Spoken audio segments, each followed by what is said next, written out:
2000 से ज्यादा सालों से एक सवाल इतिहास में गूंजता रहा है, क्या यीशु मसीह सचमुच क्रॉस पर मरे और फिर से जी उठे?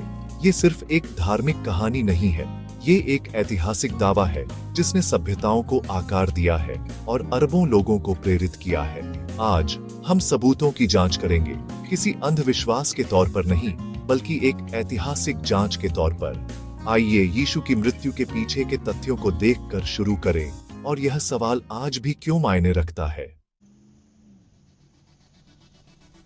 यीशु की मृत्यु प्राचीन इतिहास के सबसे अच्छी तरह से प्रमाणित तथ्यों में से एक है, जिसकी पुष्टि टैसिटस और जोसेफस जैसे रोमन और यहूदी इतिहासकारों ने की है।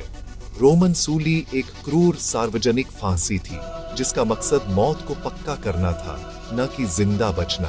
पीड़ितों को धीरे धीरे दम घुटता था, बहुत खून बहता था और सदमा लगता था।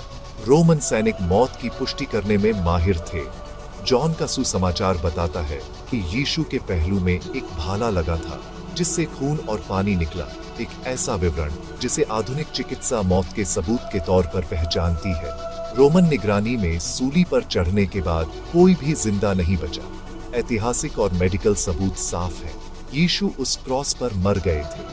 केवल इस निश्चितता के साथ ही हम यह विचार कर सकते हैं कि आगे क्या हुआ। पुनरुत्थान का दावा खाली कब्र से शुरू होता है, जिसे तीसरे दिन महिला अनुयायियों ने खोजा था। कब्र की रखवाली की जा रही थी, पत्थर पर मुहर लगी थी, फिर भी यीशु का शरीर गायब था। शिष्य, जो कभी डरे हुए और छिपे हुए थे, जल्द ही निडर होकर प्रचार करने लगे कि यीशु जी उठे हैं।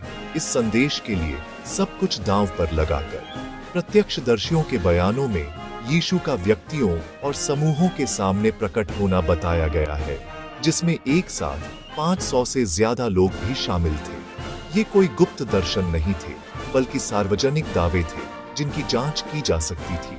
शिष्यों का परिवर्तन, डरे हुए से निडर होना, यह बताता है कि उन्हें सचमुच विश्वास था कि उन्होंने जी उठे यीशु को देखा है। लोग जानबूझकर ऐसी बात के लिए नहीं मरते जिसे वे जानते हैं कि वह झूठ है। उनका विश्वास एक शक्तिशाली गवाही बना हुआ है। पुनरुत्थान सिर्फ प्राचीन इतिहास नहीं है, यह ईसाई आशा और परिवर्तन की नींव है। इसके बिना ईसाई धर्म खत्म हो गया होता। इसके साथ एक वैश्विक आंदोलन का जन्म हुआ।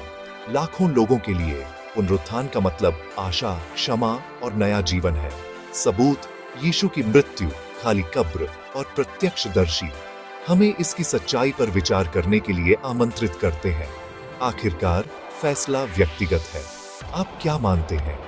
अगर आप उत्सुक हैं तो खुद सुसमाचार के वृतांत पढ़ें। जवाब न केवल आपके विश्वासों को, बल्कि आपके जीवन को भी बदल सकता है।